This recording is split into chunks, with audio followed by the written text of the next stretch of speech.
I'd like to call the Thursday, May 11th, 2023 Governing Board meeting for the Liberty Elementary School District to order. We're here at the Jerry Rovey District Facility. I have all 5 board members present: Board Member Parks, Aguirre, Bixler, Kenyon, and myself, Michael Todd.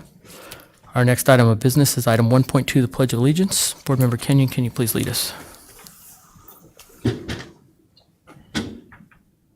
pledge allegiance to the flag of the United States of America and to the republic for which it stands, one nation under God, indivisible, with liberty and justice for all.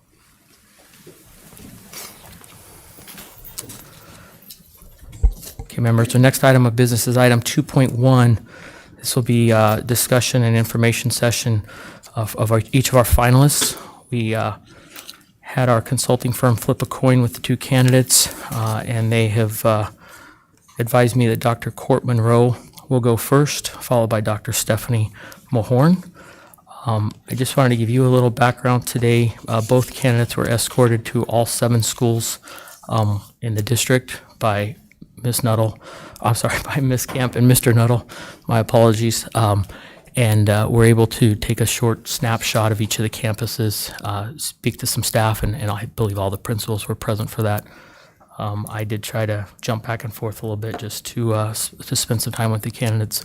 In addition, this morning, Ms. Camp arranged for both candidates to come in one at a time to a group of our district leadership that was already meeting here in this building, in this room actually, to give a 10-minute overview of them. And she has sent out a Google form to get some feedback from that rather large group of district leadership. So the candidates are tired. The feedback that I got from both of them was that it was very, very beneficial.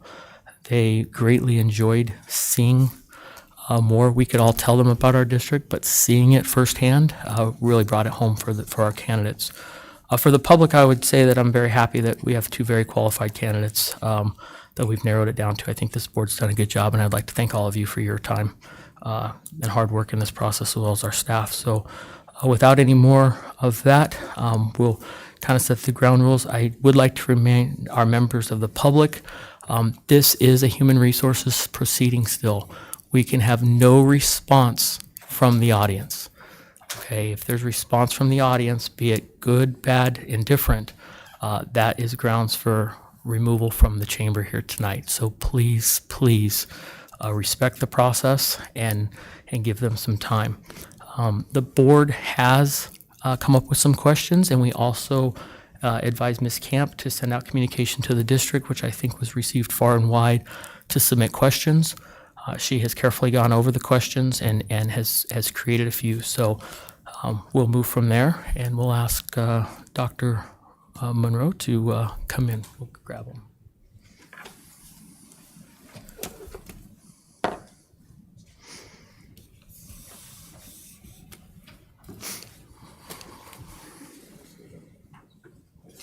No, I don't have the questions. I don't have the questions. None of us do. Do you have them? Okay. Mr. President, is there an updated sheet with all the I questions? just realized it's not in the packet, and Ms. Camp is going to grab it Thank right you. now. We don't.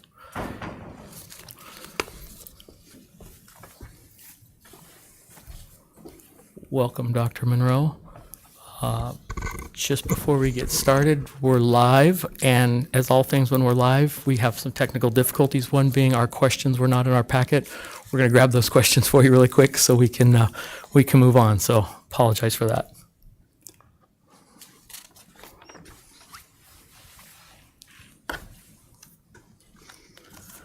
I think we can continue just for a second to give you an update.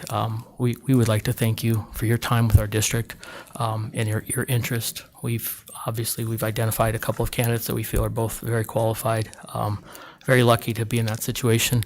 As we move forward tonight, the rules of order are such that we'll ask you to give us a brief intro about yourself. We've got about 20 questions. We'd like you to keep those to about 3 minutes apiece in your responses. And then we'll wrap up at the end with one final statement from you, kind of a closing remark. If you can keep that to a minute, minute and a half, that would be great. And as soon as we get our questions in our note paper, we'll get moving forward.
Okay, members, hot off the press, we have our questions in front of us. So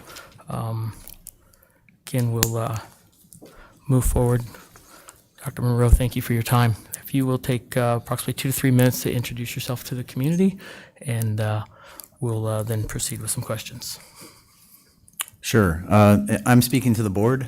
You're speaking to the board, to And the the cameras. community, the However, camera. you got cameras everywhere, Okay. so it's a little bit tough, but President Ted and members of the board, I appreciate very much being a finalist for the superintendent job here in Liberty. I want you to know I'm very grateful for the process. I want to compliment the board, especially on the rigorous process, this final step being very front-facing, public, transparent. I applaud the board for that, and it's been a great day spent with staff, getting to know people.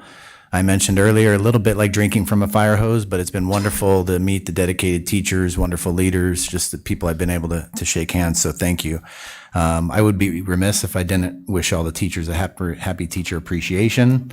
Sounds like there's about a week left of school. It's also happy nurses. That doesn't, my wife is in healthcare, so I remember that. We appreciate our nurses and our teachers so much. So my name is Court Monroe. I'm a finalist for the position of superintendent of schools in the Liberty Elementary School District. I'm from Southern California. I grew up in Southern California. My wife and I have been in Arizona since the late 90s. I graduated from high school from Ocean View High School in Huntington Beach, California. I speak Spanish. I spent 2 years of service in Argentina. That's where I'm able to speak Spanish, and my career has been spent in public education. I started off as an elementary school teacher in 3rd grade. I also taught 6th grade. Even before that, I was an instructional aide in a 1st grade classroom that was bilingual. A lot of people, fun fact of the day, a lot of people don't know that. I've been a high school coach. I've been a student council sponsor. I've been a director, an assistant principal. I've been privileged to be a principal. Shout out to our principals and our teachers. I've been in those positions, and I've been an assistant superintendent. In the last 3 years, I was the superintendent in the Cave Creek Unified School District. So it's been a blessing to be able to serve in public education. My wife and I have been married for 28 years, wonderful years. My wife and my family is my why. It's the reason why I do what I do. To impact the lives of others in public education. I've been very blessed to be able to do so. My 4 girls have gone to public schools in Arizona and graduated from public schools. I'm a public school proponent. Let's see, what else can I say? I enjoy being active, playing sports, spending time with my family. I understand the role and value of public education in Arizona. I've been a leader here in the state for 17 years. In some of the roles that I described. So I'm keenly aware of the political landscape, of the connections and the relationships I've been able to build. And I've been blessed to be able to be part of great districts, great organizations that are focused on kids and education, with systems that have high expectations and that are nurturing and loving and supporting of our teachers and our staff. And so that is my introduction, and happy to be here tonight. thank you. We'll just go down the list. with questions. But the first one, question number one will be, please describe your 100-day entry plan if you are selected for our position. Sure. So last night, as part of the interview with the board, I actually gave the board a 4 or 5 page transition superintendent entry plan that was that was thought out, probably longer than 100 days. Things move pretty quickly, and there's a lot of important initiatives happening in this district. There's a bond that needs to pass to be able to accommodate growth in this district, so that our kids have great learning spaces. There's a 4-day school week that we're transitioning to. So there's a lot of great and exciting things that are happening. So my plan is probably longer than 100 days, but it basically consists of a lot of observing, a lot of listening and learning, and sitting down with parents, PTO, with board members, with our civic leaders. Love to sit down with the town managers, city managers, and the mayors, with law enforcement, whoever wants to tell me and give me input on the great things about this district. Tell me the things you're proud of. Tell me the things you think might need to change. Tell me what you think I should know about the district. I'm not presumptuous enough to think that I have the magic elixir to solve all the problems. I'm just one individual, but I'm a good listener, and I can find and identify trends. I'd be happy to bring kind of my consensus, my presentation back to the board in October or November to say, hey, listen, here are some of the highlights from the people that I listen to. This person has lived in the area for 30 years. Their kids have gone through the district, and they told me A, B, and C. Because among those trends, you can find things that need to be attacked, things that need to be preserved. I want to know, what are the great traditions? What are the great things about this district that don't need to change, that maybe need to be enhanced? Programs that need to be more robust, or maybe things that need to change because it is 2023 and it's a brave new world that we're entering into. So my plan consists of a lot of that: listening, sitting in front of people, just getting to know them and building a relationship, and then bringing back something to the board to say, hey, here's some of my findings. I'd like to honor all voices. You'll probably see something like a survey go out to the community. So even if someone can't meet for 15 minutes or all the PTO presidents can't come together, just take a few minutes and tell me what you think I should know. I'm going to look over all the raw data and find what are some of the common themes, not just the simple outliers. That is always very revealing when you see that. Sometimes it might be a comment that says, hey, someone should remove the tree on this road because no one realizes it's been blocking the marquee. So you only see the marquee for 2 seconds as you speed by. If we don't have that input, then we don't know those little things. So I think my entry plan would be that, and then I would be able to present to the board and say, hey, here's our plan of attack moving forward. Here's some of the highlights that we saw. The board would obviously be a part of that as well. So that would be a lot of listening and learning and observing. Okay, thank you. Board Member Kenyon. Number 2. Have you ever led a strategic planning process, and how would you describe that process? Yes, I have led a strategic planning process. I've been a part of many, I want to say maybe 4 strategic planning processes that come to the top of my mind. In my view, it's very important that the superintendent doesn't lead that process, because it's not the superintendent's strategic plan. It's the school districts and it's the communities. And again, it would be presumptuous of me to put my values and my views on it if it's opposite of what the community values. Okay. So when I've led those processes, a lot of times I brought in an outside facilitator, and I've been a voice at the table, because for some reason when I speak, everybody thinks the superintendent knows all the right answers and they're just going to do, maybe whatever I say. And I don't want that to be. I'm just another voice. I'm the newest person in this community. So I will tell you where I found a lot of value in the process. First of all, it's collaborative. There's lots of voices in the room. It's not a quick process. And the plan ends up being simple. It ends up being measurable. It ends up being something that's kind of exciting, not just a plan that sits in the corner and collects dust. It involves missioning, visioning, measurable goals. What are the priorities that we're after? And then budgeting and planning all aligns with those priorities. But back to what I was saying, I have found some pretty exciting stuff with strategic planning when you involve the kids. I know we don't have a high school, but I'll tell you, some of the best input we might be able to get is from our 7th and 8th graders saying, hey, tell us about our school system. How have we prepared you for high school? Let's face it, you guys, the kids in our district, they are going to be doing jobs that have not been invented yet. Do we realize that? Do we know how quickly the world is changing? Right? I mean, a lot of us struggle to even get on social media, and the world is changing so much. So we need to embrace that change. So I find a lot of value when you have civic leaders in the room, when you have police and fire, when you have faith-based leaders, nonprofits, businesses, when you have students, teachers, parents, or staff to talk about what is important, what do we value as a community, and let's make sure we put that in a strategic plan with some concrete steps that we can measure over time, periodically, and monitor. Not just put in a folder and put down here and say, hey, we'll look at it in 2 years. I've noticed the past strategic plan was very good, and I noticed that I think it's kind of coming up in 24 to be reviewed and revitalized. Plans need to be looked at, very often, right? If my wife and I have a plan to live within a budget, we don't just look at that at the end of the year. We constantly look at our budget and are we living within, and what are the steps we're taking. So I have been a part of strategic planning. It doesn't have to be the drab thing that people complain about at work. They're sitting in these day-long meetings. It can actually be pretty dynamic with lots of voices in the room, deciding what we want education to look like in this community. Thank you. Board Member Bixler, you'll have the next question. And just so you know, we did get the timer up for you, so you can use that as a time cue to help you out. Perfect. Yeah, keep me honest. We will. Dr. Monroe, do you support traditional or modern day instructional techniques, and why? I think that's a wonderful question. I think traditional, when I hear the word traditional in education, it has a lot of different definitions. It really, really does. What I would say is it's 2023, and we need to look at things. Public school is driven by the market now, and parents have choices. What do our parents want for their kids? Is Dr. Monroe going to sit in his office and decide what the next school is going to be? Well, that would be pretty foolish. What do our parents want? Do they want a traditional school, a traditional academy? However we define that.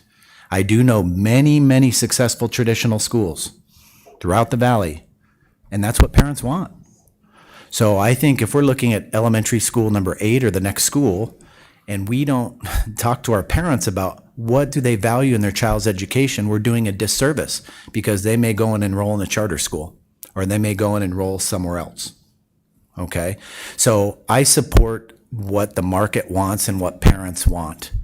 I think that there are instructional methods that research shows brings outcomes in both. And I know some of the traditional schools, if you look in the valley, are very, very high achieving. And so I don't pitch my tent in any camp, but I'd say we need to listen to our parents. If I don't listen to our parents and we build a school, maybe only 200 kids are going to be in the school compared to 500.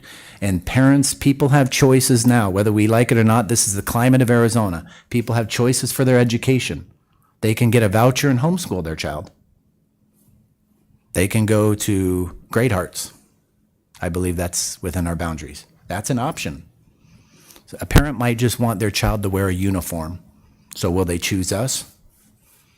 Now, I think the district has done a great job because there's wonderful signature programs that I learned all about today.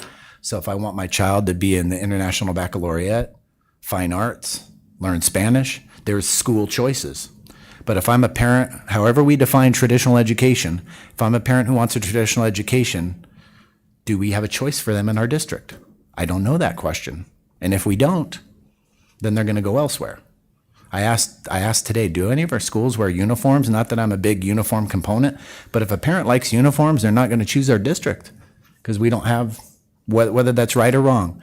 So I think it needs to be market driven. We need to listen to the market because we have to understand nowadays that in Arizona, the idea of, hey, I go to my neighborhood school, that disappeared a long time ago. That doesn't happen in Arizona. That hasn't happened forever. Parents have a choice.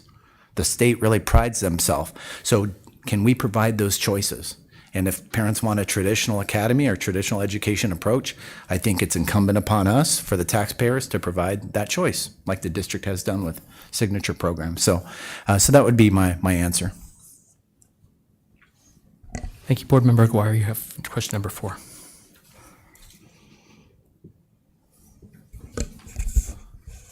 What is your response if the board tries to enter into the day-to-day operations of the school district?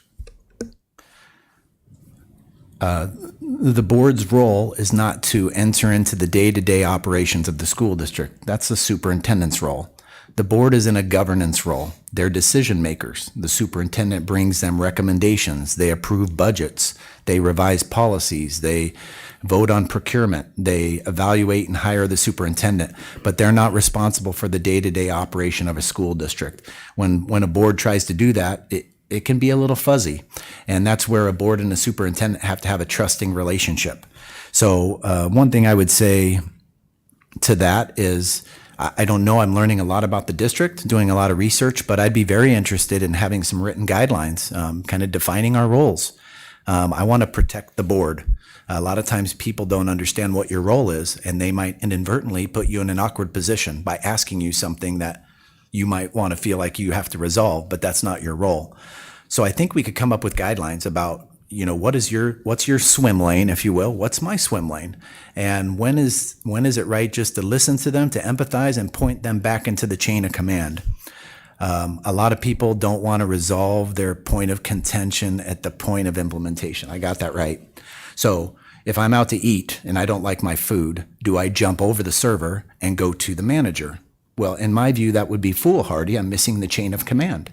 I would simply be rational, communicate my needs to my server and say, hey, this was undercooked. I didn't order this. And for the most part, they're going to bring it back and it's right.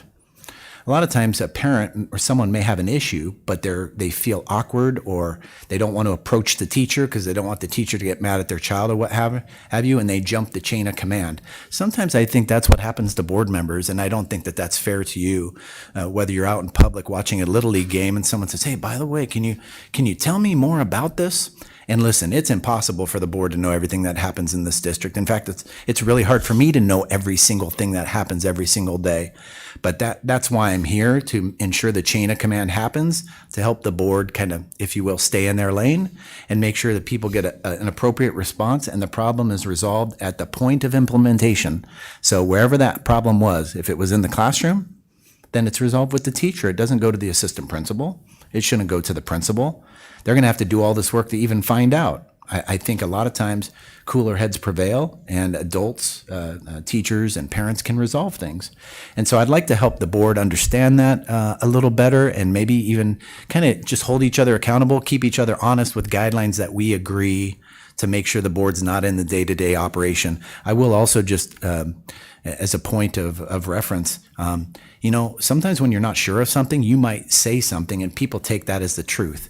And I would hate to, if I didn't communicate properly to the board, and board member Kenyon communicated something with a parent, and maybe I didn't give him the right information because I didn't have it all, then I put him in a bad situation to try to resolve that. So that's kind of an example of why the board isn't involved in the day-to-day operations of the school, but they empower the superintendent as the executive to do that. Thank you. Board Member Parks, question number 5. Oh, boy. What is your philosophy on the whole child education, and where do you see the line between parents' responsibility and school district responsibilities with children? My philosophy, I think, as a parent, having children going through the public schools, I think our primary role is, parents' primary role is to educate their child. I think over time, what we've seen in public education in the last 50, 60 years, probably since the 60s, since before I was born, is for some reason, rules and unfunded mandates and things get pushed onto public school. Now, I don't know why that is. I'm not sure why. Sometimes there are things that I feel like are the responsibility of a parent that suddenly the school has to pick up. But I think a lot of times it does come to us, and there's no funding, there's no training. Sometimes it comes across in kind of these interesting laws where, in my view, as a father, I think, that's my responsibility to teach my children that. I'm also a taxpayer, so I expect a free and appropriate public education, the highest quality public education for my child. However, I should really take the role in that. So I think we just need to be very, very careful. And you can see the pendulum politically swings all over the place with the role that public education gets put into by others that can influence, like lawmakers and politicians and things like that. I think we just need to be mindful. Is that our role? not everyone has a perfect family or a family unit or however you want to call it. And there's a lot of students who have that are at risk for a lot of different issues because no one's perfect and things happen. So we do have to be sensitive to that. But my philosophy is that I think we need to honor a parent or a guardian's right. We need to understand that they're that child's guardian and that caregiver. We need to involve them more in education and not feel like we should just take that upon us and suddenly public education takes that piece of what a parent should do. And so in my career for 25 years, I've just slowly seen it just kind of slide farther and farther away. After each legislative and budget session, I'll read the new laws and think, wow, we need to teach about sunscreen application. Okay. That was just one little example, but just things like that come through. We're required to teach CPR. Don't get me wrong. I know it's significant, but my laser focus is on reading, writing, math, on soft skills, getting kids college and career ready so they can be successful in high school. And meanwhile, we have all these other little things that I'm like, maybe a guardian should help them understand that a little better. And so I don't know what the right answer is. I just know we need to be mindful and really honor the role of a parent or a guardian with what we do as a system. Thank you. I'll ask question number 6. When addressing questions from the public, staff, or parents, what is the chain of command for the board? Would you prefer if our questions come into a board to send it to you or send it to the school principal where the question is regarding? I would think that would be something we would establish as a board. I want to see what past practice is. I'd also want us to look at policy, and I know the board knows all these answers already, but just being kind of the new kid on the block. But I'd want to establish that because again, I think it's not the board member's role to answer that question, to do the research, to talk to the principal. Listen, I'm a former principal. When a board member was on my campus, it made me a little nervous. I think board members should be on campuses? Absolutely. Absolutely, I do. They should be very visible. But if a board member showed up to my school unannounced, that made me nervous. Because did I do something wrong? If I was a teacher and a board member came into my classroom, I'd be, very nervous. So I just think we have these guidelines. If board members want to tour the school, I think that's great, and go to events. Maybe give us some advance notice, or let's have some rules where, you're going to contact the principal and say, hey, I'm going to make an appearance just at the event, or do you mind if I come and walk your classrooms, or I'll bring Dr. Monroe. I think those things are very, very important. But with regards to the chain of command, my preference, what I'm used to, is the board funneling it to me, and then I'm able to make sure in the chain of command at the level of implementation, the problem gets addressed and resolved. And I'll say this, in a timely manner. People want answers now, and they just wanted them a minute ago. Okay, so if we know the answer, we don't respond back in an email in 5 days. If we're still researching, we respond back in an email and say, hey, I'm still working on it, but I haven't forgotten about you. That's good customer service. And I just think that's good quality. If you've ever sat on hold with someone, I appreciate when they come back and they're like, hey, I'm still here, Mr. Monroe. Okay, great. I just think that's good.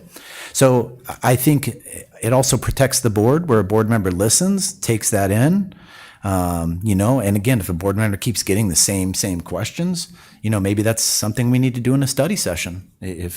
If you get a question here and once and again about this school, but you're getting all the questions about the school, maybe that's something we need to look at. But my preference would be that it would come through the chain of command, that the board, not that they wash their hands of it, but you bring it to the executive and let our system give an accurate and coherent answer, as opposed to trying to guess or say, hey, I think in the board meeting that's what we said. I think so. I don't remember.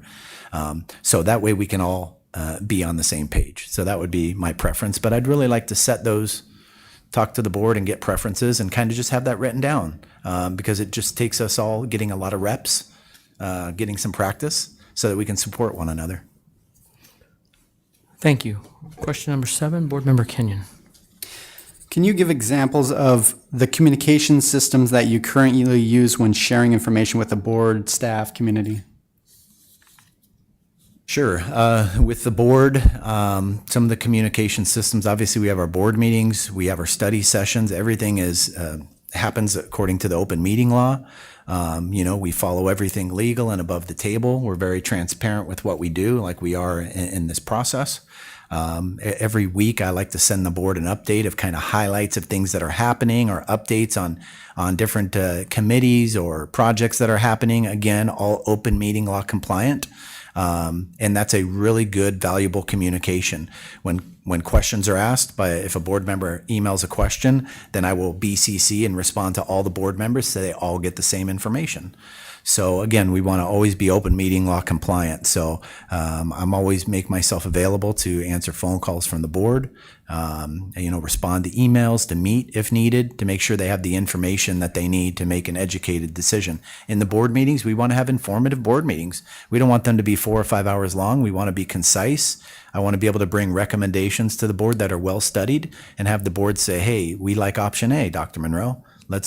Let's go with option A, or say, we don't like option A or B. Can you bring back option C and work on it?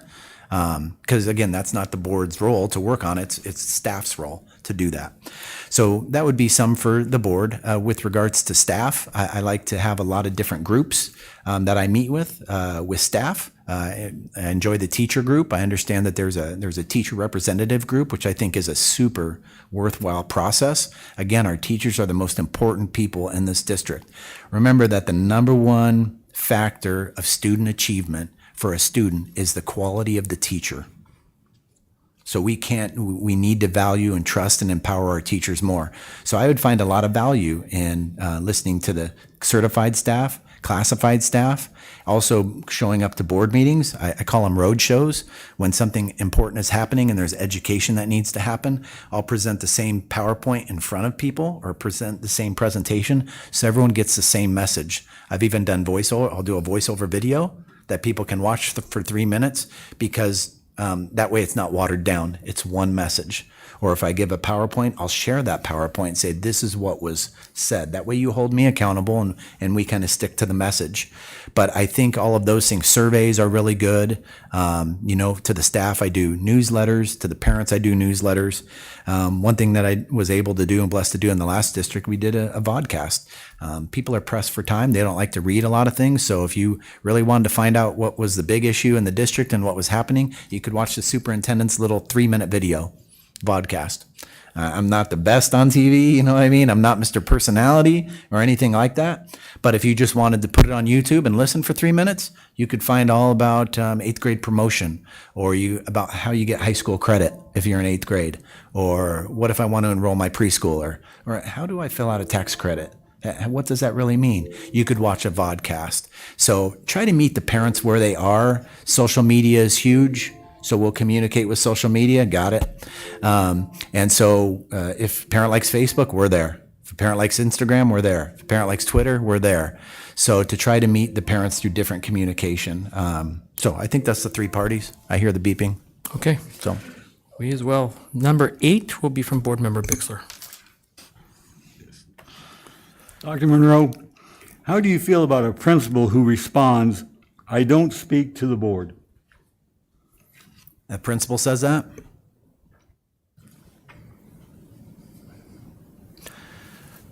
I'm just going to think that's hypothetical.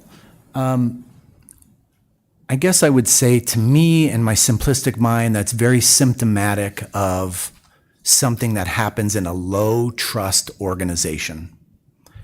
And that can't happen. And that shouldn't happen. I don't know why that would happen. I don't know what happened in the past or whose feelings were hurt or what happened, and I want to honor people's feelings. But if the governor wanted to talk to me, it might be a little foolhardy for me to say, I refuse to talk to the governor. The board is my boss.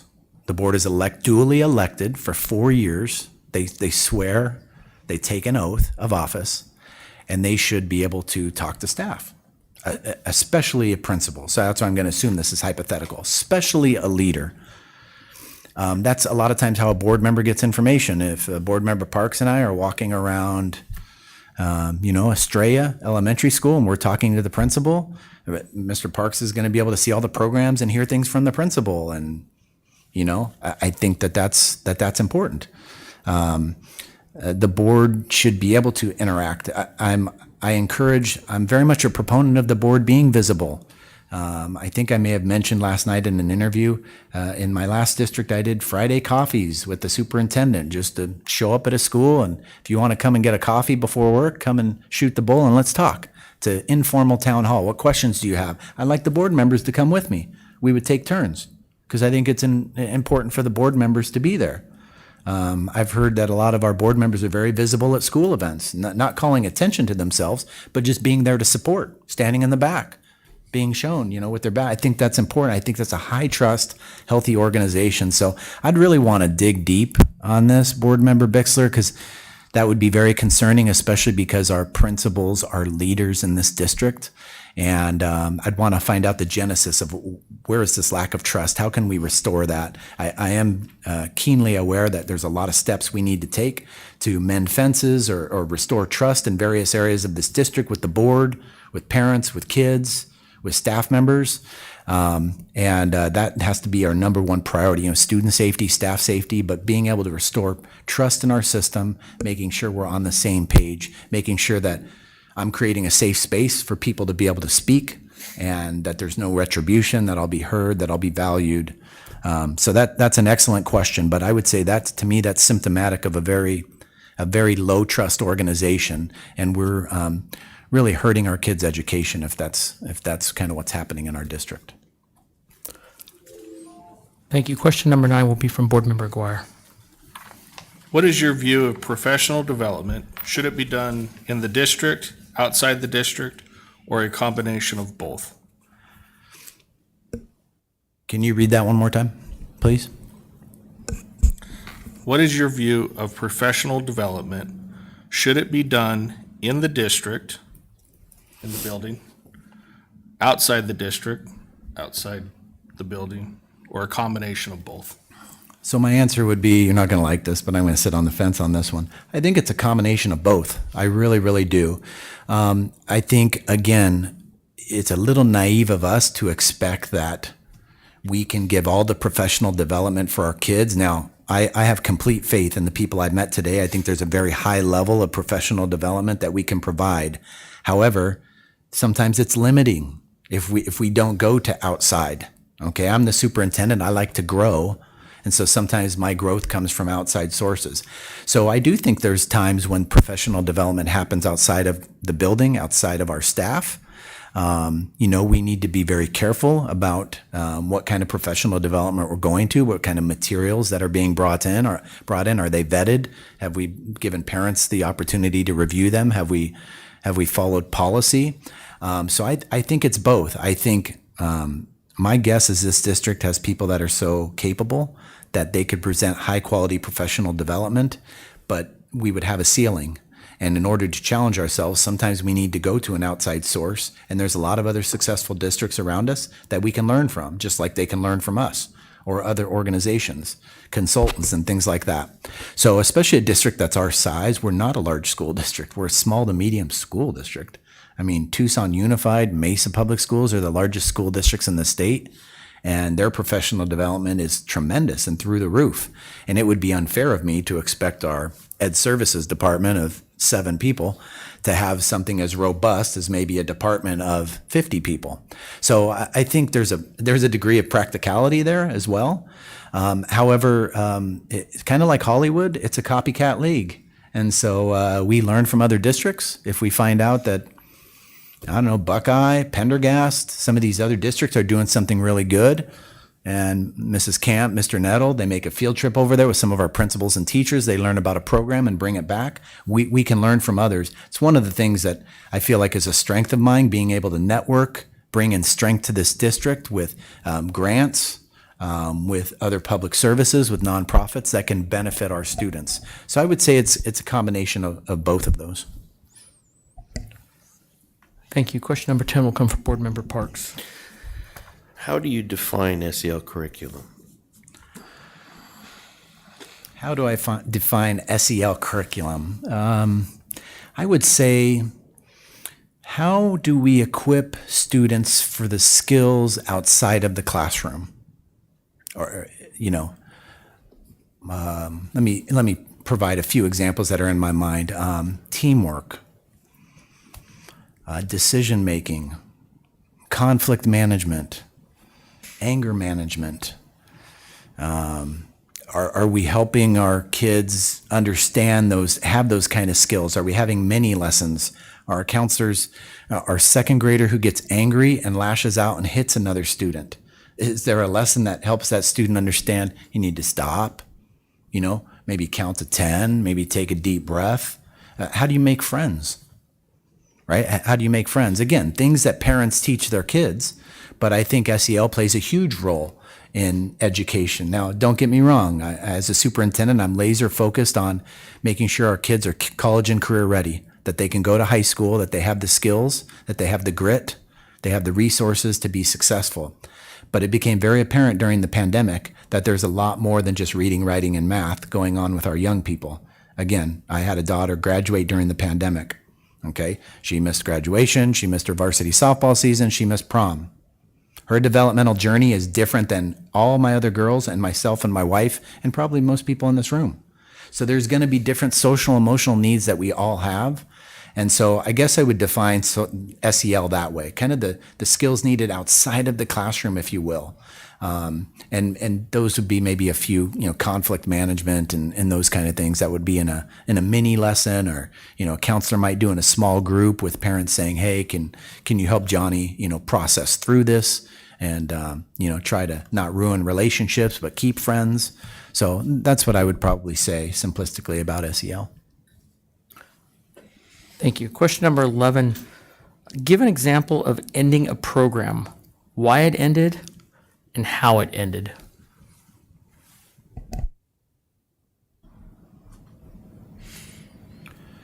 Well, let me see if I can think of a specific example. Let me speak to the question, however, because it might take me a minute to draw an example.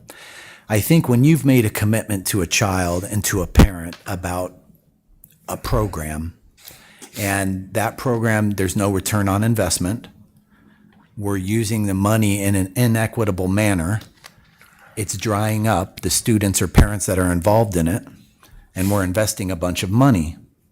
I think if we've made a commitment to the parents, it's not a cold stop.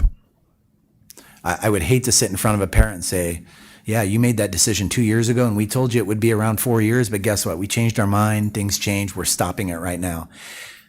I've been a part of phasing out programs. I've been a part of reducing programs. I've been a part of saying, we're going to keep that program because we made that commitment to you. And that's what human beings do, decent human beings. We told you we'd have that commitment, that program for 4 years. So we're not going to have any more kids enroll in it, but we'll let your child stay in the program 2 more years as we wean it out. Right? So we don't let any more kindergartners join the program, but the second grader gets his 3rd and 4th grade year in that program. And so sometimes as you phase it out, but I would caution, that that's done very carefully, that it's not done behind closed doors by one person. Long-term consequences are thought about. Sometimes when you cut a program, you lose that family forever. Sometimes you can just adjust or reduce that program. You have to be very clear on how you explain it, and because people get very emotional or they get married to the programs. So I think you need to value that. I think you need to look at options as opposed to a cold stop. You can also look at alternative funding sources.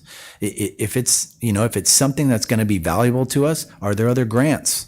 Are there donations? Are there other nonprofits or businesses that would support that program and help us fund it better? But I think you need to look at it carefully, and the world is changing. When I was a student in high school, German was a popular language that everybody took the course in high school. Not everybody, but a lot of people. German is not a popular language anymore. Mandarin Chinese, Spanish, ASL. French, German, but so times change. So I do think you have to look at programs. You have to look at return on investment. What's best for students? Is it budget friendly? Does the community want it? Is it sustainable? Because we certainly don't want to commit to something, but only give it 2 years, and then in 2 years have to scramble and say, oh shoot, we should have thought about the long-term consequences. I'd rather just be open and honest and transparent from the very beginning. parent, this is grant funded. We're looking to have this program for 3 years. At the end of 3 years, it may go away. We're not sure, but we want to be, eyes wide open about it. So I would just look at having good communication processes, being honest and truthful with people. No one likes, if there's bad news, it's always good to give it to someone early and often. No one likes to be shocked. No one likes to be caught off guard. And just be open and honest and show some integrity about it. But I think if we were to wean out a program, I think we just need to be fair to the commitment we made a year or two ago. At a high school, if you change the valedictorian process, for example, let's say you change the valedictorian process at a high school. You're not doing it that year. You know when the process changes? In about 5 or 6 years. Because the 8th graders start to accrue credits for their GPA. So even though, let's say a high school is changing their valedictorian process, hey guys, it's not even going to start that change for 5 years because it wouldn't be fair to the families that are already in the middle of it. A sophomore can say, I've been busting my chops for 2 years with my GPA and you suddenly changed the program. So it's kind of a slow communicative process. Thank you. Question number 12 will come from Board Member Kenyon. As an educational leader, how would you like to be remembered?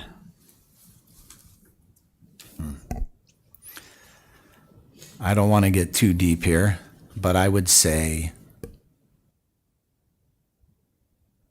someone that served others and helped others feel valued. The world was better with me in it. I created a safe place for everyone to be around me. When people were around me, they didn't feel threatened. They didn't feel judged. They didn't feel disrespected. A person who loved his wife, loved his family, loved his country. Someone who was reliable. I'm not a big fanfare person. I don't need to win awards. But I like to go to bed at night knowing I made a difference in the lives of young people. And I know that may sound cliche or corny, but that's why I entered into this job. I think the organizations I've been able to lead have been better because I've been in them.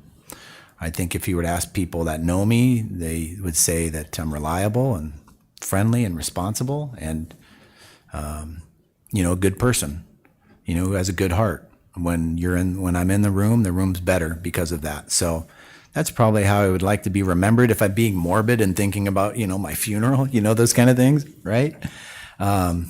People would laugh and have fun and we'd play some music and it wouldn't be such a mourning. It'd be a celebration of life and say, hey, that was a good man. My life was better because Court Monroe was in it. So I guess that's what I would aspire to. Thank you. Question number 13 will come from Board Member Bixler. Oh, hang on. Well, hang on. Sorry. We're going to go to public questions, and that'll be the final question. Sorry about that. Thank you. Ms. Camp kept me honest again. Glad she sits close. Dr. Monroe, we have some questions that Mr. Nuttall and I have filtered through from our community members and staff. So the first question I will ask is, based on your research for the position and what you learned in the initial interviews about the district, what 2 things would you like to see change in the district? I'll try and be succinct with my answers so we can get through a few of them. First of all, I mentioned it earlier. I think we need to really transform the district into a high trust organization. Again, I don't know everything. I've done a lot of research and I could be completely incorrect. But trust goes top down. It goes side to side. If you say something and you don't do it, that is untrustworthy. If you're not a person of integrity, in my view, integrity is, when you're in a room and no one's watching, you're going to do the right thing. You're not going to be a hypocrite. You're going to be someone who is someone of his word. But I'd like to see the organization have trust between the board and the teachers administration, superintendent and the board, superintendent and the teachers. I think all the groups and all the parties, all the stakeholders, there's great things that are happening in this district. And if we can restore trust, and Stephen R. Covey, The Speed of Trust book, might be something we even study as a leadership team. What are tangible actions that we can do to produce building blocks of trust? Because as we all know, trust can go away real easily, and it takes small things to build it. I sense that there's greatness in this district, that there's wonderful teachers, high-level administrators, supportive district office, a board that has really good intentions and needs to find a way to be able to work together better, which happens with boards. I think that as a superintendent, I could help bring a level of trust. It takes time, it takes patience, it takes people's willingness to forgive and to change. So I would say that one. The other one I would just say is we really need to embrace the 4-day week. I think it's very exciting. I think the sky is the limit on student achievement, on how we're going to be able to help our staff have a better work-life balance, on blessing families' lives, on just our organization. This can be a very innovative, and I know we've heard other districts do it, but it could be a very successful out-of-the-box idea that really works for us and could lead to other innovations. So I think that's just, I wouldn't say it's a problem. I wouldn't say these are opportunities that we have that are before us. So can we circle the wagons, put our hands together, drop down our walls, and agree to row in the same direction to solve those? Those would be kind of my two. I would say building trust and really attacking this 4-day week to make sure that it's great for kids, which is what, that should be the focus of everything we do. But it's also great for our families and for our staff. Dr. Monroe, next question. As the district embarks on a November 2023 bond election, what experience do you have and how involved were you with promoting to the community at large the need for a successful election? Thank you. I have been very involved. I want you to know that if I am the superintendent of the Liberty Elementary School District, that, as I told the board last night, I'll be the #1 cheerleader for the district. I understand the mantle that I will take up, whether it's right or wrong. I will represent the district everywhere I go, as I meet with the governor, as I meet with legislators, as I meet with lobbyists, or that I will represent the school district. So I have been a part of overrides. I have been a part of bonds in 3 different districts. I've won some and I've lost some. And as a superintendent of the Cave Creek Unified School District, we lost a bond by 751 votes. And we lost an override. We got crushed on an override. And I worked really hard on that override to be the face of the district, to explain the facts. I spent a lot of my own free time in front of groups, some groups that weren't so friendly, to talk about the implications of the tax rate, why you should want to do it, the facts. Okay. As a superintendent, I have to be very factual. So I think over 25 or 30 groups, or maybe even more, I lost count, I would go out and present to the Chamber of Commerce, to the Rotary, to Kiwanis, to the HOA, to the neighborhood meetings. So I became the face and I owned it. So I take those things very personal. So I have a lot of experience. And listen, there's no doubt the board voted the other night 5-0, which again, I applaud this board to support the bond on the ballot for November. I think it's $97.5 million. I don't remember the exact figure, for elementary school and for growth. It's not a problem until it's a problem. And it takes 1.5 years, 2 years to build a school. And so I appreciate the board's forward thinking on this, because we passed, if we need a school next year, then it should have been done a year ago. So we need to do a good job. And I own that as a superintendent, in working with community members and connecting with people to spread the facts. A lot of times I will come up with a presentation. I'll do a voiceover. We'll have things on social media. A lot of times, a lot of districts have a political action committee outside of the district that doesn't work, with the district, but I work with that group as well, so they understand the facts. And so I carry that message, and the answer is yes, I have a lot of experience in elections. So it seems like every fall we're trying to fight for public education dollars, and I'm proud to do it. The reason I'm proud to do it is because I know the track record of our state in funding public education, and I will advocate and lobby and battle for the students of Liberty. Thank you. Next question. Buckeye is the quickest growing city in the nation. Our district is made up of different opinions, backgrounds, and beliefs. Please provide some examples of how you will implement practices to help our growing district ensure everyone practices inclusion of all adults and students. First, I would say it starts with me as a superintendent. You've heard me mention, do I create a safe space around me for people to not feel threatened and to be able to express their view? Listen, you guys know this. A lot of times people don't expect you to have the answer. They just want to be heard. People just want to be heard and understood. So a lot of times we use our mouth way too often. We just need to use our ears It's amazing if you can sit down and just tell yourself, don't speak, just listen. Try to get in that person's head and understand. And so I think one thing you'll see me as a superintendent is I'll certainly personally do my best to lead by example, to be that person.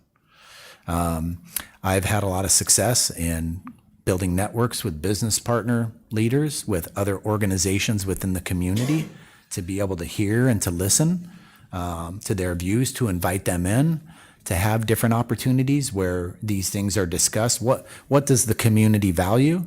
Can it be handled in a mature way? Can reasonable heads prevail? What happened to compromise? What happened to being civil? What happened to you can disagree without being disagreeable? Or maybe I just have a pie in the sky idea that people can raise above the level we see now and be mature, caring adults and give respect to other people regardless of the differences. That's how I try to lead my life. Now, I'm an evolving person. I just am. In this year, I'm very different than I was last year. I'm very different than I was as a teenager. And I like that. I like that a lot. Someone might accuse me of being a flip-flopper. I have no idea. But I would like to think that I'm getting smarter or maybe more understanding and maybe more sensitive to individuals. And I'm really happy about that. My wife has helped me a ton.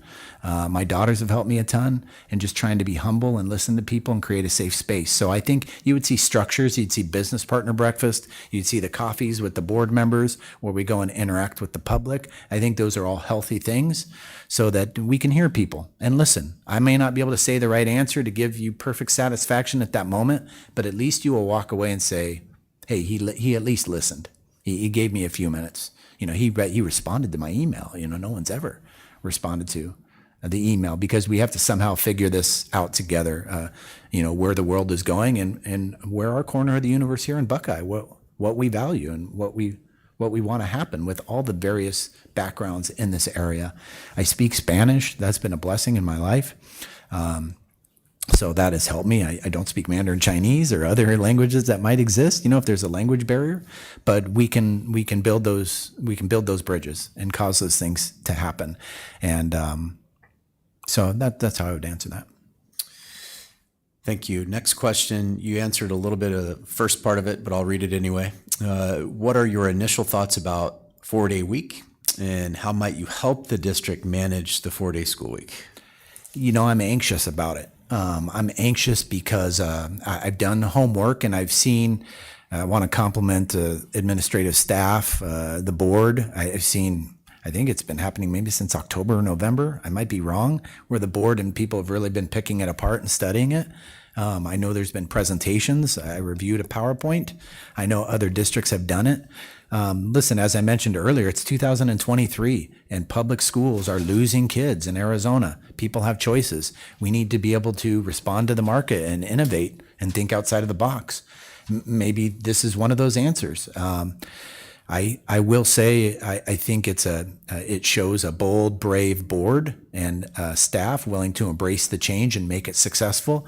And if I was the superintendent, I'd first want to make sure I understand all the facts, carry that message, and then we're going to make it work. I'll be committed to making it work. But my feeling is I'm a little anxious about it because I just don't know enough about it, and it's around the corner in 3 or 4 months. But I have faith that the process has been followed. And the board believes in it, the community supports it. And listen, nothing's ever permanent. In 2 years, if we get a study group together and we talk about it, say, hey, we need to make some adjustments. That's what we do in life. Sometimes you do those things. I do know of a district that did the 4-day work week for 2 or 3 years, and their community had a change of heart, and so they decided to go back. There's no harm in that. But I think we're going to make it work, and I want to make sure that I understand the why, and I want to make sure I can communicate that and really support staff. It's going to be a big change. And if I'm here as the superintendent, I'll say right now, please give us some grace. Please give me some grace. I don't know everything. I'm learning. I'm listening. Give me some time. I don't have all the right answers, but I know there's people in this room who we can work together as leaders to give your child a high quality education. And we're not afraid to change if we think there's something better, which is, again, what I would applaud the board. So I think it's an exciting time. I'm going to embrace the anxiety, and embrace the good change, and we're going to make it work. Thank you. Next question. Our longest tenured teachers in the district have indicated that having a supportive administrator who builds and maintains a student-centered and positive climate and creates a safe and supportive environment are the primary reasons they stay. How would you support administrators, teachers, and support staff to ensure employee retention is a priority? Listen, the research corroborates that. Like teacher retention, a lot of research says the number one indicator isn't salary. Usually the number one indication is work conditions. Do they feel supported at their school? Do they feel a family? Do they feel like their boss supports them? I would do the same thing to our leaders, to our teachers and our staff. You'll find that I try to be a fairly friendly guy. I try to be visible. I try to get to know people. We all come to work not to be stressed, but to be happy and to be challenged and to be satisfied. I think teachers, they want time. They need some time. They need time to prepare. They need time to grade papers. They need time to have training. They also need training. We need to just not give them one-stop training, but we need to treat them like professionals and give them training. We need to give teachers trust. We need to train them, tell them our expectations, and then support them and cheerlead them to recognize them. And our teachers and staff, they also need the materials. They need the tools to be successful. And I think if we do those four things, we create that environment. And nowadays it's tough because a teacher will leave one district and they'll go to another district because they can find those things in another district. So as a superintendent, the buck stops with me. Are we providing trust to our teachers and staff? Are we providing time for them? Are we providing materials and training for them to do their job successfully? So those would be some of the things that I would look at. I think you would find that I get to know a lot of the people in the district. We're all in this together and we support one another. I like to recognize people. I like to thank them for what they do. I understand that they have the hardest job, whether it's a bus driver, special ed aide, front office administrative assistant. The real work is being done out with our kids. So I like to offer a lot of recognition and create a work environment. And then I want to really empower our principals to be able to do the same. I want to treat our principals like that so they then in turn reflect that on their staff. Two more for you from us anyway. Yeah, I'll be quick. Nope. You take the 3 minutes. Oh, All of okay. it if you need, sir. All right. Next question. What do you feel is the superintendent's role in balancing the direction of the board while ensuring your values as a leader remain focused on student achievement and staff and community relationships? Well, I think as communication with the board happens consistently between the board and the superintendent, the board, and we had a really good discussion and interview last night. The board needs to let me do my job in supporting our principals and our teachers and our staff. And when I'm responding to board requests, that's less time that I can be in the schools. That's less time that I can be interacting with the kids, that I can be recognizing our teachers or building partnerships to benefit the classroom.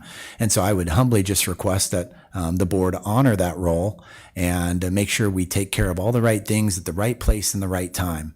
So I have been in the situation in the past where a lot of times I'm responding to so many things from the board that I'm trapped. I have to cancel my calendar, and I was going to go meet with a principal and with a director and go recognize some bus drivers because I have to get a board member.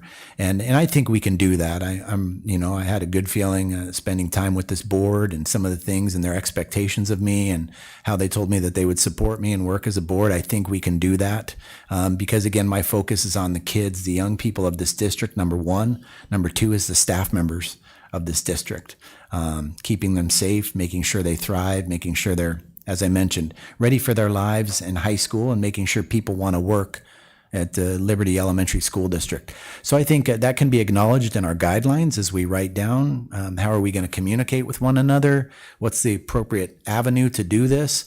But I do want the board to know, again, as the superintendent, I understand that I work for the board.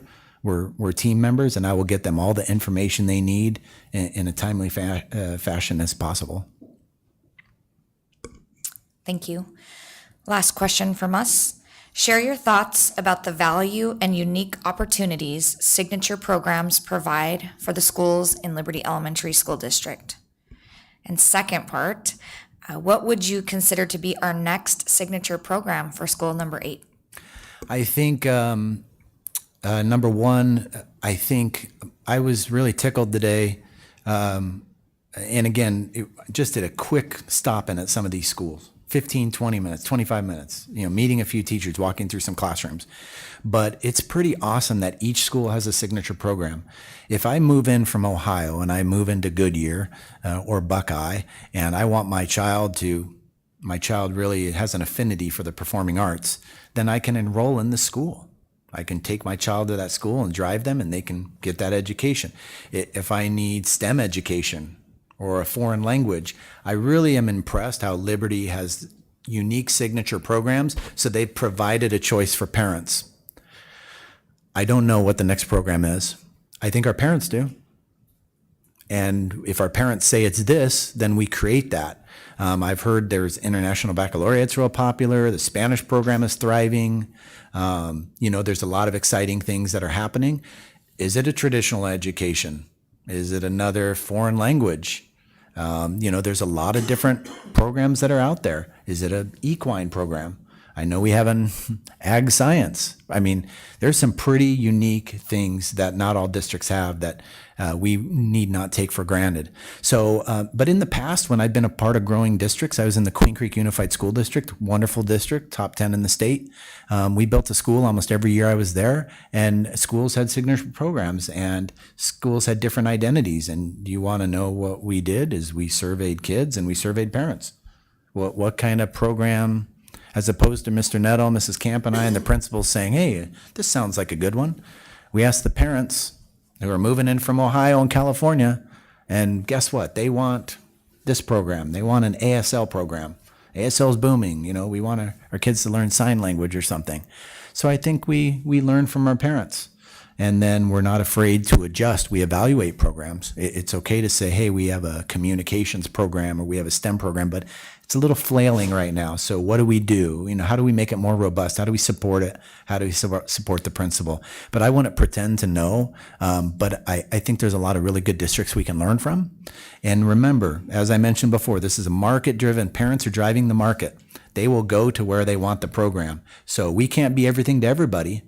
But if we find out what the majority wants, then we can create options for parents to choose.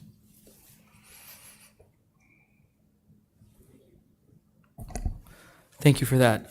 We are down to our final question, and we just ask you to expand on it again for up to 3 minutes. Why should the governing board select you as their next superintendent?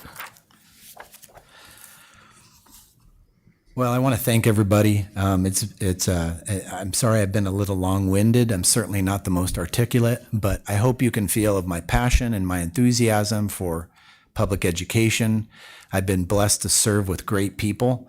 I've had a very successful career, and I plan on having a successful career to continue, not because of anything I did, but because of the great people that I've been able to work with.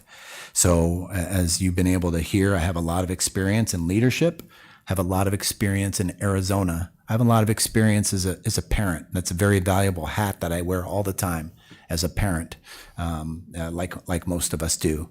And I think that I'm the right leader at the right time. I don't want to perceive myself as a savior or anything like that. I'm just a guy, but I think you'll find someone who's hardworking on behalf of kids and staff, who will roll up his sleeves and work hard, who's going to treat you fair, who's going to face conflict, who's going to try and resolve problems, who's going to keep our kids and staff safe and take pride in that. That's what I spent my career doing. So I think I'm experienced, I'm principled, I'm passionate, and very Arizona friendly. I love the great excitement out here in the Buckeye Goodyear area with regards to the Arizona heritage out here in the West, the growth, the farms, the excitement, the freedoms, the things that we enjoy out here.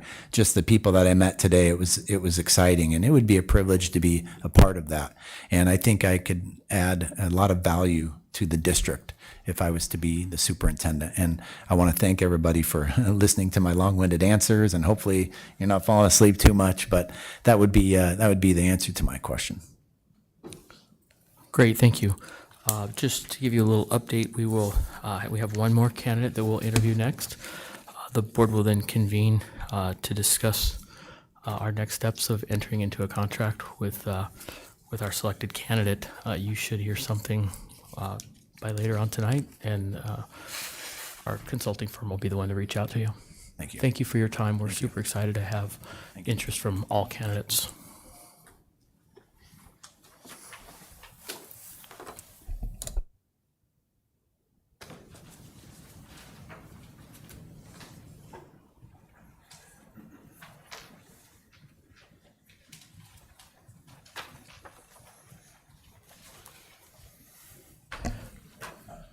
Members, does anybody want to?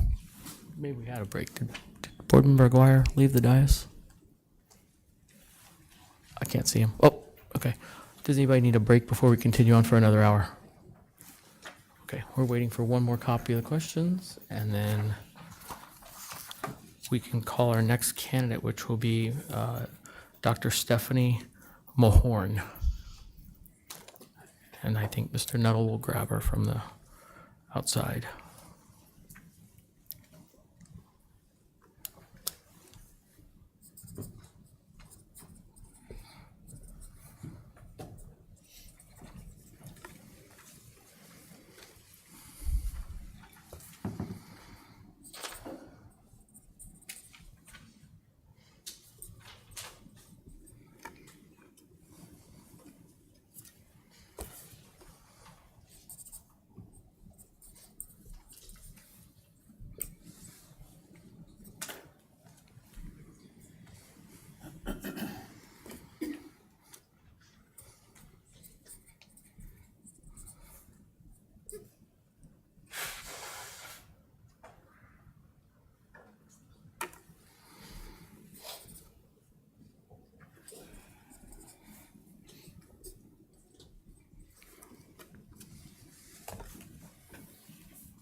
Welcome, Dr. Mahorn.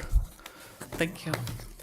We appreciate your interest in our school district, and we're excited to have you as one of our final candidates.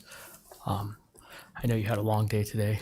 Both candidates did. We did our best to let you see a snapshot of the inside of our school district as well, and the many great things that are taking place out there. We have approximately 20 questions we're going to ask you tonight. Some are from the board, and some have come from the public that submitted questions. So we'll ask that you try to limit your question answers to about 3 minutes. We've got a timer up there that we'll have going for you just as a little time check.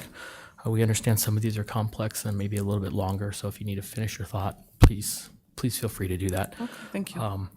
We'll just rotate through each question, and each board member will ask.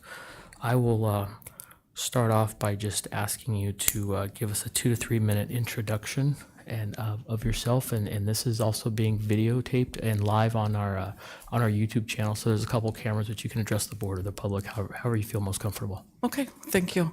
My name is Dr. Stephanie Mahorn. I have approximately 23 years in education in various roles. I have been fortunate enough to teach at all 3 levels, elementary, middle, and high school, and also serve as an administrator at all 3 levels, the elementary, middle, and high school. Most recently, I have spent the past 9 years at a district office at a school district that's approximately 11,000 students. The past 5 as the associate superintendent for educational services.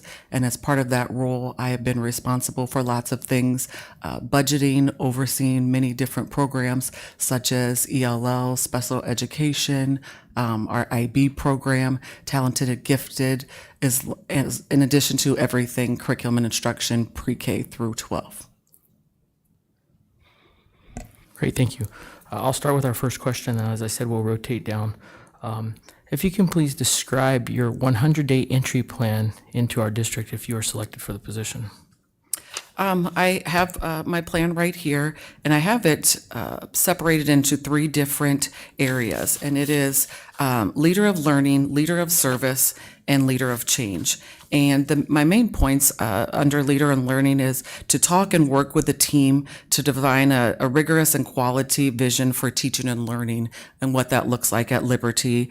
Some other things is establish an effective and collegial working relationship with all involved. That would include our community, our staff members, all of our different staff members, and the board. As part of Leader in Service is really one of the first things and the most important thing, in my opinion, to do is listen more than I talk. And that would include meeting with various community members and different groups, and just establishing a preliminary understanding of what this district is like. And by doing that, I can further public trust. I am a very transparent person. I always have been. I love connecting and meeting with new people, and I look forward to doing that in this district. Community members, people who may have children in our district, and people who may not. I think it's still important to meet with people like the mayors, the faith-based leaders, and lots of different other community members, because we are a community that needs to work together. And so my last one, the leader of change, identify areas of innovation and transformation and possible ways of effectiveness, and how we can use technology to ensure high quality education. I think there's no doubt for any of us that COVID changed everything when it comes to technology for us as adults, us as community members, and for our children. And so that is a tool that I'd want to use. In the summarization, I would say, because I have a proven record as a transformational leader, a champion for equity, I have a strong ability to build relationships and using data. And all of that is part of my 100-day plan. But again, I want to reiterate that I plan to do more listening than talking. That's the biggest thing, is I need to listen to all different groups. Thank you. Our next question, number 2, will come from Board Member Kenyon. Have you ever led a strategic planning process, and how would you describe it? Yes, I have had lots of experience leading strategic planning, and it starts with the data. You have to look at and decide what data you look at to decide what we're going to put in our strategic plan. So my most recent experience, we had 4 letters in our strategic plan. It was PACE. P was the people, A was achievement, C was community, and E was the environment. And so once we decided those are the 4, and we worked as a team, and we worked with our administrators, our central office leaders. There were lots of people involved at the 30,000 foot. And then as we got to really working on our goals and our data to use to determine our goals and our measurements, we put it out to our all staff and really got feedback on it, because it can't be something that is just done and led at the district office and never gets down to the boots on the ground. The people and our community needs to know about, here are our goals, here's what data was determined or used to determine our goals, and here is our progress towards those goals. And so it took us probably our last, beginning to end, my last experience with a strategic plan, about 6 months from start to end, because we really put back to get feedback from both of our community and our entire staff throughout the process. Thank you. Our next question is number 3 from Board Member Bixler. Dr. Mahorn, do you support traditional or modern day instructional techniques, and why? So I'll answer that with a yes. And that's because there are a few traditional learning things that we could still do. I think, and I will say this again, COVID changed the way our kids learn, and we have to respond to that. We've had to add more technology than we've ever had for our kids. And we've noticed, and by looking at the data, especially since COVID, our kids are struggling. Our kids are really struggling. And what we are doing, those very traditional basal-based things that we're doing, we have to look and we have to update. So I believe that there are some. We don't need to throw the baby out with the bathwater, but I believe in more. I'm heavier on the modern day techniques. And the reason I'll say why is because they're research-based, not just because this is what I believe, but in doing reading. And as a superintendent, it's my job to keep up on the research-based practices that we either are or need to use in educating our kids. Thank you. Question number 4 will come from Board Member Aguirre. What is your response if the board tries to enter into the day-to-day operations of the school district? So my honest response is that's why the board hires a superintendent, is to get into the day-to-day weeds. Now, if I am doing my job correctly and fulfilling what you need, I am in constant contact, so you know what the weeds are, what the weeds that I am getting in. That's where we have to build that relationship of communication. It is so vital. It's my job to get into the weeds, but almost more importantly, it's my job to constantly communicate so there are not surprises. There's not something you don't run into someone at the grocery store and they ask this question that they saw on Facebook or something and said, what is going on? What's happening? But I know about it and I didn't communicate with you. So there should be and won't be any surprises, but I feel like it's my job. You are hiring me to be the one in the weeds. Thank you. Question number 5 will come from Board Member Parks. What is your philosophy on the whole child education, and where do you see the line between parents' responsibility and school district responsibility with children? That's a great question. The whole child can and should include everything like academics, but also making sure that our kids have PE, making sure that our kids are growing to be leaders, things like that. That's what I would say the whole child. And the line between, you said the parents and the academics, or could you repeat that? I'm sorry. Where do you see the line between parents' responsibility and school district responsibility with children?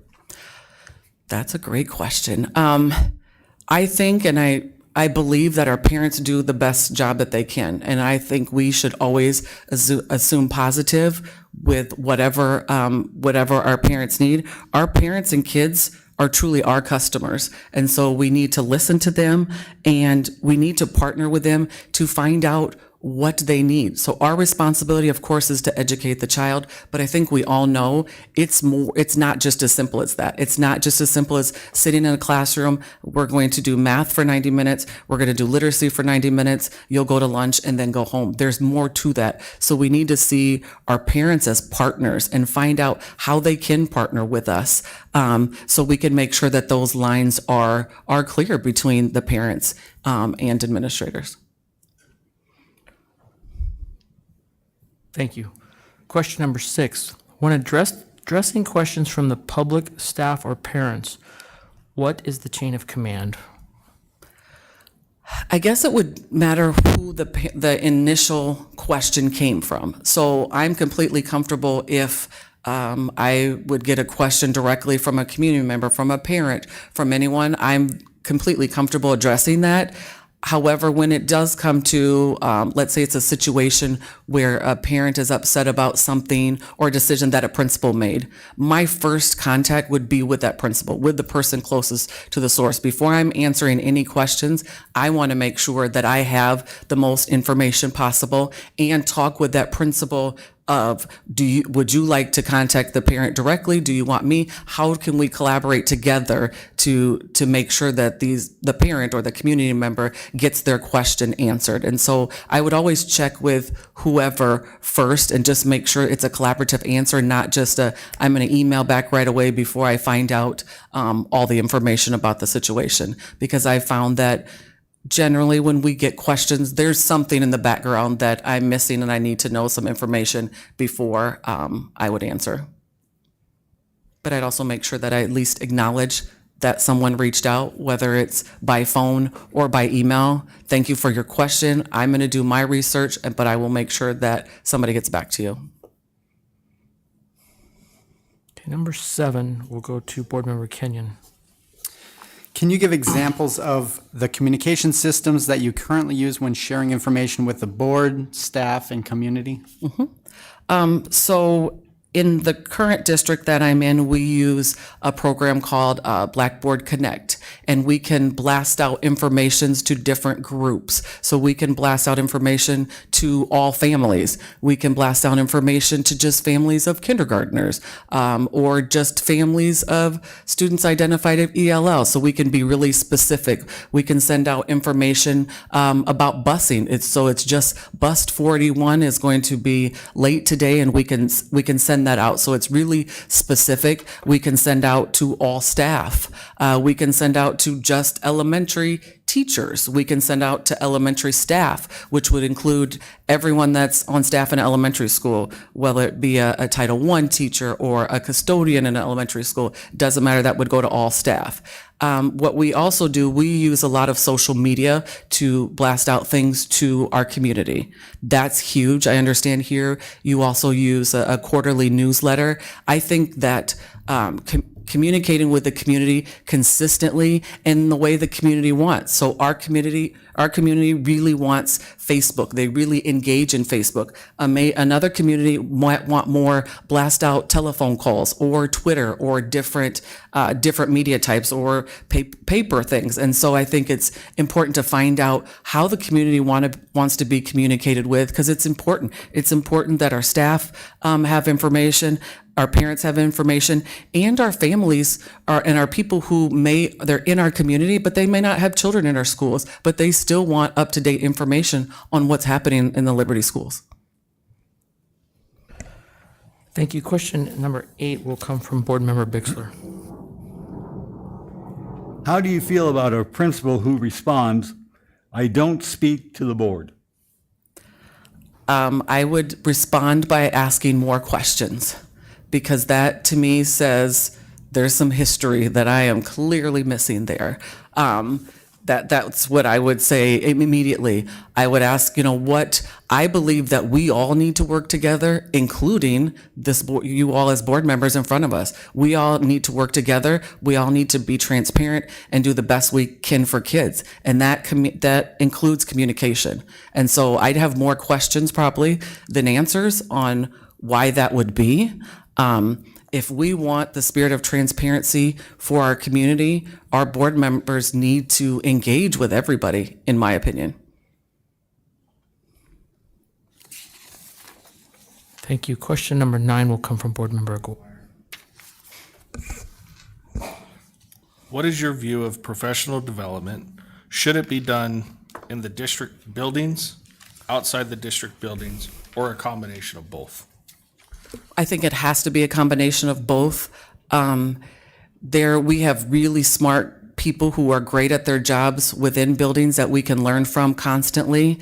There are also great professional development opportunities that now, because of technology, we can learn from somebody that is in New Orleans virtually and get some professional development that way. So I think it has to be a combination of both. We have great people inside our district that know a lot about a lot of things and have attended trainings all over and can really help our staff. And so I think we just have to make sure that we have a combination of both, and more importantly, that all professional development align with the strategic plan.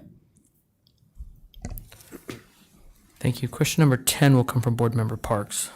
How would you define SEL curriculum?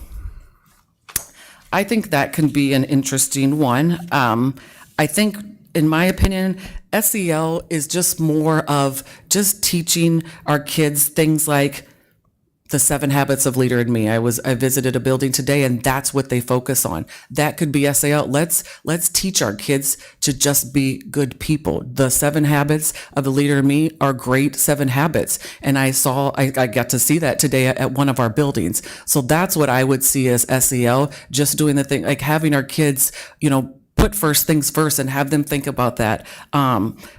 So I would say definitely, like Leader in Me comes first to my mind when I think of SEL and the things our kids need. And all of our kids could be leaders in great ways. And so that's when I think of SEL, the first thing that comes to mind is a thing like Leader in Me, because it's not just a program. It's a way to think about how we address one another and being a leader, and what does it mean to be a leader, and things like that.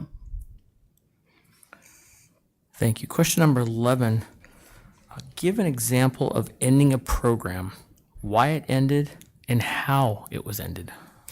I have one that comes to mind right away. We, for 20 years, used the reading recovery program in our first grade classrooms. And it was in strong conjunction and a lot of money with one of our local universities. And we really did a program review and looked at the data and found by far the data was not supportive of the money that we were spending on that. And so it wasn't just okay, everybody, we're going to no longer do reading recovery. It was political. There were teachers who believed to the end that reading recovery is the way to go. And so it was a process that we included teachers in. We included our community, and we included our local university, and to talk about, here are our thoughts, here's the data, here's what we're thinking about doing instead of, because we don't want to say we're going to get rid of this, and how are we going to help our kids that still need help? And so we had consistent meetings to talk about, we've been doing this for 20 years. Just because we've been doing this for 20 years doesn't mean we have to keep doing this. The data is not supporting. Let's put our money on with something else that the data can support. We can continue. And so it was rough at first, but I will say that we've done that about 7 years ago, and our literacy scores are higher than they ever have been. And it's because we've stopped this, but we started doing something else that was really, it's all about the data. You can't move, stop, start anything without having that data and consistently monitor. You don't start something and then never come back to it for years. Thank you. Question number 12 will be asked by Board Member Kenyon. As an educational leader, how would you like to be remembered? That is easy. I would like to always be remembered as a fierce advocate for our kids and families, always. Anyone that has ever worked with me over my 23-year career, including everyone that has evaluated me, that's the first thing that they say about me. I am a fierce advocate for our kids and families. Okay, thank you. We have some questions that were submitted by our public online, and Ms. Camp and Mr. Nuttall have been kind enough to go through those, and they will ask the next 7 questions, I believe. I'll ask the next question. Okay. Coming from our community and staff, based on your research for the position and what you learned in the initial interviews about the district, what 2 things would you like to see change in this district? Oh, that's great questions. I did a lot of research on this district. One of the things that I'd love to see changed is just more transparency from everyone. That's something that I will work hard for. People need to get to know me. I can't automatically expect people to trust me just because I get this position. So, okay, the title means that you trust me. I will have to work hard. I think transparency is much needed from everyone. I'm a very transparent person. People will see that once they get to know me. And so that came to light for me right away. The second thing that I love curriculum instruction and assessment. And so I would still like to see our scores, especially our math and literacy scores, continue to increase. I've seen some good data and some good work going on, but of course I love to see us go from good to great. Dr. Mahorn, next question. As the district embarks on a November 2023 bond election, what experience do you have, and how involved were you with promoting to the community at large the need for a successful election? So I was very involved. I will be completely honest. The last bond referendum that I was involved in, it didn't pass, and we worked. I mean, I think you all know a bond referendum is similar to a campaign, and you have to really work with your community, work with your staff, work with everyone. And some people are going to feel it in their hearts of why they want this or don't want this. And some people are going to feel it in their heads. And you have to reach both. You have to, when you're talking about paying taxes. None of us get excited about that. Nobody's excited and wants to do that. But we have to talk about this is what will help our kids, and this is what doing nothing, how it could hurt our kids. And so I've been involved. Most bond referendums, I know they don't pass on the first time. It's really hard work. You have to have people that are that campaigning in lots of different ways and lots of different times. Our last bond referendum, I think we had upwards of 40 or 50 meetings with just lots of different groups, some small groups, some large groups. We have to do things for our kids, and sometimes that means that we have to pay more taxes. But here's the cost when we don't. There is a cost in the end when we don't do that. Thank you. The next question. Buckeye is the quickest growing city in the nation. Our district is made up of different opinions, backgrounds, and beliefs. Please provide some examples of how you will implement practices to help our growing district ensure everyone practices inclusion for all adults and students. I think that's hugely important. And I think when I talk about transparency, that's the foundation of everything. I need to come in, and that'll be my job to interact with. I loved being in the school buildings today. It was the most exciting part of the day, and being able to interact with kids and interact with teachers and other staff was amazing. And that's the foundation of everything. Change can't be made when there's not the trust that needs to be made. This district is just exploding, and that's exciting. But with that also comes some challenges, comes some space challenges, you're going to have people who are going to feel like these class sizes are too large and we can't take this longer, and what are we going to do about it right now? Well, we can think about right now, but we also have to think about what are we going to do in a year? What are we going to do in 2 years? And the only way that we can work together as a community, as a board, as staff, is if we, I know I use this word a lot, but have that transparency and build those relationships of trust so we can move forward. Thank you. Next question. What are your initial thoughts about 4-day week, and how might you help the district manage the 4-day school week? Great question. My initial thoughts are interesting. I would love to see what comes of it. I'm a curriculum and instruction person, and how is this going to affect our kids? How is this going to affect academics? And I have an open mind. I'm ready to look and see what that looks like, but I hope we're all ready to look and collect data to see, is this working? And if not, are we ready to come back to the table and talk about something that was, from what I've read, has been a really long process and really heated at times. I think we have to still put it at the table and say, yes, we're doing this year, but what data are we going to collect and continue to collect to see if it's positively or negatively impacting our kids? Because when it comes down to, no matter what we do, we have to make sure it's positively impacting our kids. Thank you. Next question.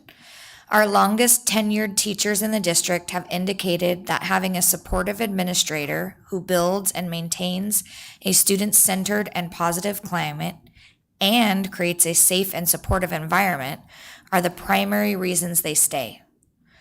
How would you support administrators, teachers, and support staff to ensure employee retention is a priority? I'd say continuing with that, creating a safe space for administrators, teachers, staff to be able to challenge me and talk to me. I love those conversations that may seem like conflict, but they're not. I appreciate those, but that's up to me. People have to get to know me and know if you come and ask me a question and say, Stephanie, I just need to know why you made this choice. It just doesn't really make sense to me. I love that. And I love that interaction. And it's a 100% on me how I react to that. So if I react to that, absolutely, let's talk about this. That will create that space for the teachers. And I've seen some interactions between teachers and principals today that it was clear that that space has been created in buildings. And so again, now it's up to me to create that at a larger level and still make sure that I'm trickling down, that I'm in the buildings all the time. I say over and over, my computer work I can do at home on my couch. Every day, I need to be in buildings every single day. That has to be the priority. Thank you. Two more from us. Okay. First one of those remaining two, what do you feel is the superintendent's role in balancing the direction of the board while ensuring your values as a leader remain focused on student achievement and staff and community relationships? I think I have a major role in educating and working with and guiding and leading the board. I think that is why you have a superintendent. I think that we're going to have some bumps in the road, but I think I'm ready for that. I'm ready for us to work together as a team, the board and myself and the six of us, and really build that trust within us so that we can do better for those in the buildings and so we can set the example for our leaders, our staff, and our kids in the building. But I do think that is primarily my job to do those types of things, to set up board workshops so that the board can learn more about new curriculum adoption and those things like that. And so it can be a back and forth workshop for learning, because boards need professional development just like all of us. Our final question for you. Share your thoughts about the value and unique opportunities signature programs provide for the schools in the Liberty Elementary School District. And what would you consider to be our next signature program for school number 8? Ooh, that is a great question. I saw today so many wonderful things. Of course, as a former Spanish teacher, the dual language, I could sit in there all day, every day. That just absolutely excites me. But then to also have a student tour where a student at a school that is a Leader in Me school gave us the information, and he's the one that we interacted with and talked with. That was amazing. There were just so many amazing. The agri-science, that's amazing. I love that every school has their own thing. Gosh, that's such a great question. The performing arts was a great one. I don't know what would be missing in particular. I know that there's some CTE and some career development at one of the schools. I do think we could ramp that up. Especially, CTE is the driver of a lot of things right now. There are so many companies that are looking for our students to come right out of high school and have opportunities to work in jobs where they're making really, really good money. And I think, even though I do know that one of our schools is a CTE school, I think that could be a thought of maybe ramping that up, or possibility of starting that at the school number 8.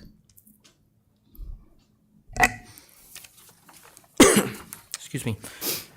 Our final question of the night, and please take again another up to 3 minutes to answer, is why should the governing board select you as their next superintendent? That's an easy one for me, even though I'm still nervous and shaking a little bit. There are many superintendent openings across Arizona right now. I applied for one. That's this one. And the research that I did, and I just spent days and days and hours, I strategically applied for one because I believe in everything that Liberty is doing. Every single district in this country has challenges. I'm ready to help with those challenges and serve the community, kids, and families at Liberty. I just think it would be a tremendous opportunity. I think I have strengths to bring, and I also know that I still have lots to learn, and that's exciting as well. I have a strong background. I have 23 years in education, but by no way do I feel like I have arrived. I still know that I have maybe 23 more years to learn more, and I'm excited about that, but I'm more excited about being in Liberty Again, this is the only job I applied for a reason. Thank you. After this, as you know, the board has considered 2 candidates. You're one of them. We will convene to discuss our reviews of the candidate interview tonight, and then again from last night. We will plan to make a decision tonight on the direction for us. We thank you and sincerely appreciate your interest in our district. You should hear tonight from our firm that is working with you in the district to let you know our next steps. Well, I want to thank all of you and Jason and Natasha as well for guiding me around all day. It was an amazing experience being in all the buildings and being able to interact and talk with everyone. And the potential of me serving as a leader in this district is extremely exciting. Thank you very much. Thank you. Thank you.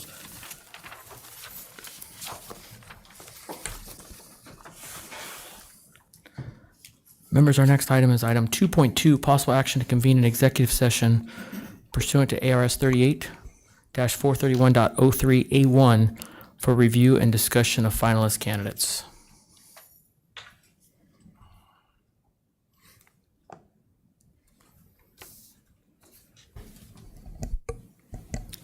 Mr. President, I'll go ahead and make a motion. So I was bringing up the wrong one here.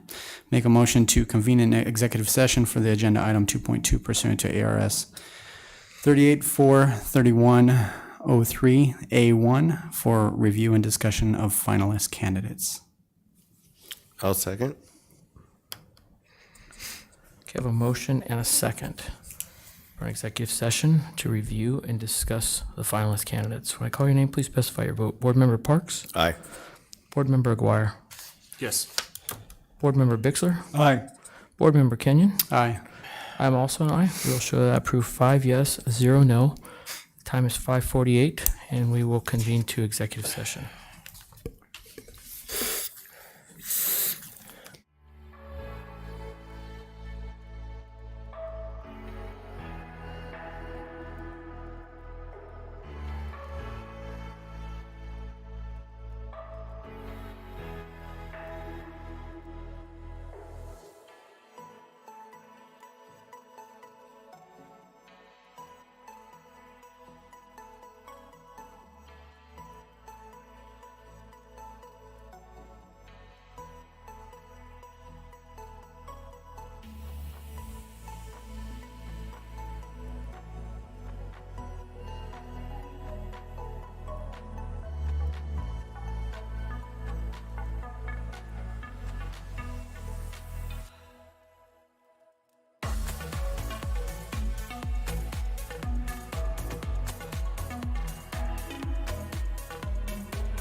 Time is now 6:18 PM. We'll show that we're back in general session. Moving forward to 2.3, discussion and consideration to approve the authorization of the board president and legal counsel to negotiate a contract with the preferred candidate. Mr. President, I make a motion to approve the authorization of the board president and legal counsel to negotiate a contract with Dr. Court Monroe. A second? Okay, I have a motion and a second to approve the authorization of the board president and legal counsel to negotiate a contract with Court Monroe. Is there any discussion? I would like to say that both candidates were extremely impressive, and I want to thank all the candidates for them making that journey over here and being interested in our district. When I call your name, please specify your vote. Board Member Parks. Aye. Board Member McGuire. No. Board Member Bixler. My vote is in an effort to get this person the best start as possible. Aye. Board Member Kenyon. Aye. I am also an aye. We will show that approved 4 yes, 1 no. Next on the agenda is item 3.1, the adjournment of the meeting. Mr. President, I move we adjourn. Second. A motion, a second to adjourn. When I call your name, specify your vote. Board Member Parks. Aye. McGuire.